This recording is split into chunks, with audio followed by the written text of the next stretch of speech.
കാശ്മീരിൽ ആർട്ടിക്കിൾ 370 പിൻവലിച്ചതിനെതിരെ മുദ്രാവാക്യം. Home അപ്ലയൻസസും kitchen അപ്ലയൻസസും ഒക്കെ വാങ്ങുമ്പോൾ ചെറിയ തവണകളായി തിരിച്ചടയ്ക്കാനുള്ള EMI സ്കീമുകൾ മൈജി ഫ്യൂച്ചറിലുണ്ടല്ലോ. എക്സ്പീരിയൻസ് ചെയ്യാം നെക്സ്റ്റ് ലെവൽ ഷോപ്പിംഗ് മൈജി ഫ്യൂച്ചറിൽ. പിന്നെ സ്ഥിരമായിട്ടുള്ള ആസാദി മുദ്രാവാക്യം. ഇതൊക്കെ നീറ്റ് പരീക്ഷ എഴുതിയ വിദ്യാർത്ഥികൾക്ക് വേണ്ടിയാണ്.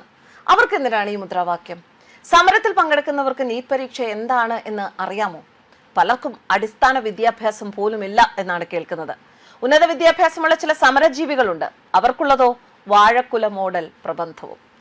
സാധാരണയായിട്ട് എന്തെങ്കിലും സീരിയസ് ആയിട്ടുള്ള വിഷയങ്ങൾ നമ്മുടെ സമൂഹത്തിൽ നമുക്ക് ചുറ്റും നടക്കുമ്പോൾ ചില ഫേസ്ബുക്ക് പേജുകൾ പരിശോധിക്കാറുണ്ട്.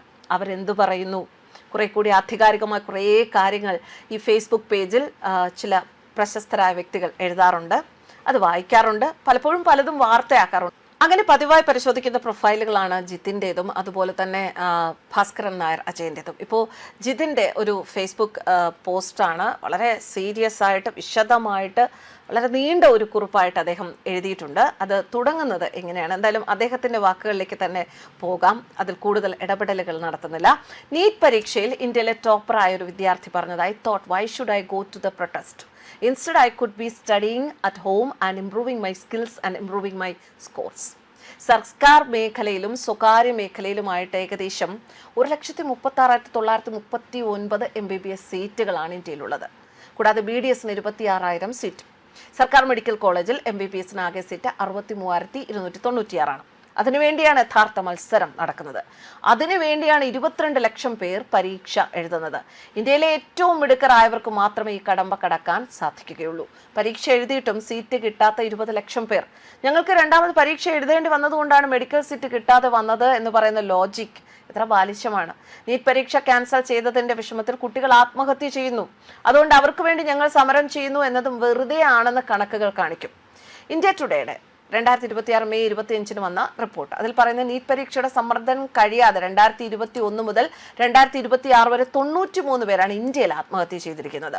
2018 11 പേർ, 2019 7, 2020 14, 2021 4, 2022 9, 2023 15, 2024 19, 2025 32, 2026 എക്സാം ക്യാൻസൽ ആക്കുന്നതിന് മുൻപ് 9 പേർ.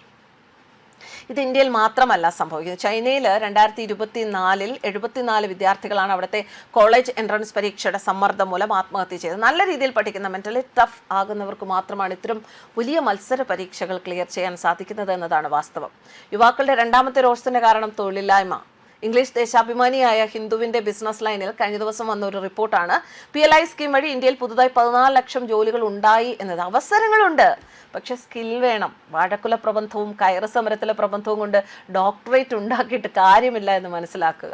ശരാശരി 28 വയസ്സ് മാത്രം പ്രായമുള്ള ഒരു സംഘം ചെറുപ്പക്കാർ നിർമ്മിച്ച സ്വകാര്യ മേഖലയിലെ ഇന്ത്യയുടെ ആദ്യത്തെ റോക്കറ്റ് 2026 ജൂലൈ 18 ശ്രീഹരിക്കോട്ടയിൽ നിന്ന് വിജയകരമായി വിക്ഷേപിച്ചത് ആരെങ്കിലും അറിഞ്ഞോ എന്നറിയില്ല.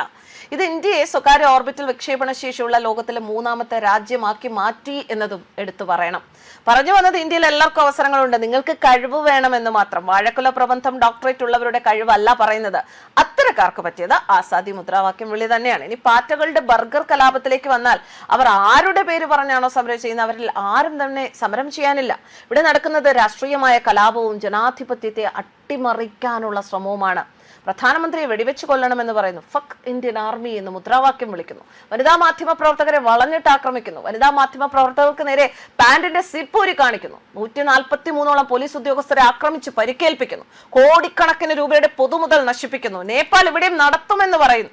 കാശ്മീരിൽ ആർട്ടിക്കിൾ 370 പിൻവലിച്ചതിനെതിരെ മുദ്രാവാക്യം, പിന്നെ സ്ഥിരം ആസാദി മുദ്രാവാക്യം. ഇതൊക്കെ നീറ്റ് പരീക്ഷ എഴുതിയ വിദ്യാർത്ഥികൾക്ക് വേണ്ടിയാണല്ലോ. സമരത്തിൽ പങ്കെടുക്കുന്നവർക്ക് എന്താണ് നീറ്റ് പരീക്ഷ എന്ന് പോലും അറിയില്ല. പലർക്കും അടിസ്ഥാന വിദ്യാഭ്യാസം പോലുമില്ല. ഉന്നത വിദ്യാഭ്യാസമുള്ള സമരജീവികൾക്കുള്ളതാകട്ടെ വാഴക്കുല മോഡൽ പ്രബന്ധവും. വലിയ രീതിയിൽ രാജ്യാന്തര തലത്തിൽ തന്നെ സ്പോൺസേഡ് കലാപം ആണ് ഡൽഹിയിൽ നടക്കുന്നതെന്ന് ഇനിയും മനസ്സിലാകാത്തവർ ഉണ്ടെങ്കിൽ അവരോട് സഹതാപം മാത്രം.